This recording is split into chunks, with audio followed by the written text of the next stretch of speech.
নমস্কার, কেমন আছেন সবাই? আশা করি সবাই ভালো আছেন, সুস্থ আছেন। আমরাও সবাই ভালো আছি। আজ মঙ্গলবার আর এখন বাজে 8টা। সকালবেলায় আমি ঠাকুরঘরটা একটু করে দিয়েছিলাম, আবার একটু কাজ করে নিয়ে বাসি কাজ একটু করে চলে এসেছি রান্নাঘরে।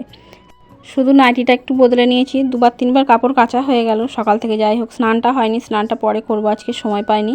তো আমার রুটি আর ঢ্যাঁড়স ভাজা হয়ে গেছে, দিয়ে ছেলেটাকে খেতে দিয়ে দেবো। ছেলের বাবার খাওয়া হয়ে গেল, আর ঢ্যাঁড়স ভাজা শেষ হয়ে গেছিলো। তো আমি 4টে ফুলুরি ছিল কালকের, তাই দিয়েই হয়ে গেল আমার। যাই হোক, আমি দুটো খেতে বসেছি। 4টে রুটি নিয়েছি আর 4টে ফুলুরি দিয়ে যেটুকুনি পারবো খাবো, খেয়ে রেখে দেবো। আর এদিকে ভাত বসিয়ে দেবো। আবার ভাত বসিয়ে দিয়েছি, ভাত ঢ্যাঁড়স দিয়ে। একটা কাঁকরোল ছিল, ওই কাঁকরোলটাও ঢ্যাঁড়সের মধ্যে দিয়ে দিয়েছি, দিয়ে একটু ঝাল করব। আর ওই মাঠের মাছ দুটো আছে, কই মাছ, ল্যাঠা মাছ, ওই সব একটু ঝাল করব। আর আলু কচু বেগুন তরকারি করব, হয়ে যাবে আজকে। তো আমার রান্নাবান্না সব কমপ্লিট হয়ে গেছে। আর এই যে গ্যাসটা একবারে বিচ্ছিরি হয়েছিল, প্রথমত রুটি হয়েছিল, তো রুটির সব আটা ময়দা সব পড়েছিল, তখন মোছা হয়নি। আবার এই রান্নাবান্না করে একবারে মুছে নিলাম, ওই জন্য তখন মুছিনি। যাই হোক, মোছা হয়ে গেছে, বাসনগুলো আমার মাজা হয়ে গেছে। আর এদিকে ঠাকুরের বাসনগুলো পড়ে আছে, সেগুলো এখন আর মাজবো না, এখন স্নান করতে চলে যাব।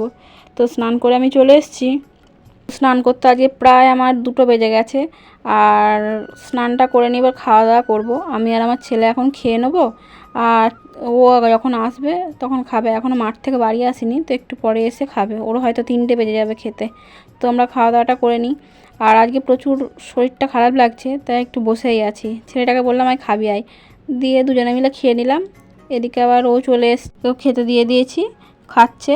দিয়ে আমি আবার বাসন কটা মাজবো, বাসন ঠাকুরের বাসনগুলো মেজে নিই। আর আমাদের বাসন একটুখানি পরে মেজে নেবো, তাহলে অসুবিধা হবে না। তো আমার এই যে মাজা হয়েও গেছে, মেজে আমি পাশে রেখে দিলাম, সেই যখন সন্ধে দিতে আসবো তখন তুলে নেব, তাহলেই হয়ে যাবে।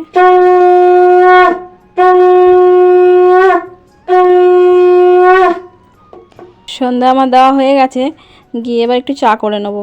চা খাবো, চা করে আবার রাত্রে রান্না বান্না আছে। তো আমার শাঁখটা একটু ধুয়ে রেখে দিলাম এখানেই, দিয়ে একটু প্রণাম করে নিলাম, দিয়ে এবার চা করতে চলে যাব। চা আমার হয়ে গেছে, চাটা দিয়ে দিই ওকেও দিই, আর আমি একটু খাই। খেয়ে চাটা খেয়ে একটু বসি, একটু মোবাইল দেখবো, তারপরে আবার রাত্রে রান্নাবান্না আরম্ভ করবো। আর আমার ওই পিছনে কাপড়ে চোপড়ে ভর্তি হয়ে আছে, সব ভিজে এদিক ওদিক ছড়ানো ছিটানো আছে, কারণ বৃষ্টির জন্য এদিকেই সব শুকোতে দিয়েছি সন্ধেবেলায়। আর আমি ভাতও চাপিয়ে দিয়েছি, ভাত হবে, আলু পোস্ত হবে, তাই আলু কেটে বসিয়ে দিয়েছি। কালকে মোচার তরকারি করব, তাই ছোলাও ভিজোতে দিয়ে দিয়েছি। আর আমার এই যে পোস্ত হয়ে গেছে, আলু পোস্ত ভাত খেতে বসে গেছি। এখন বাজে প্রায় 10:30 মতো, আর আমরা খাওয়া দাওয়া করছি। তো সবাই ভালো থাকবেন, সুস্থ থাকবেন।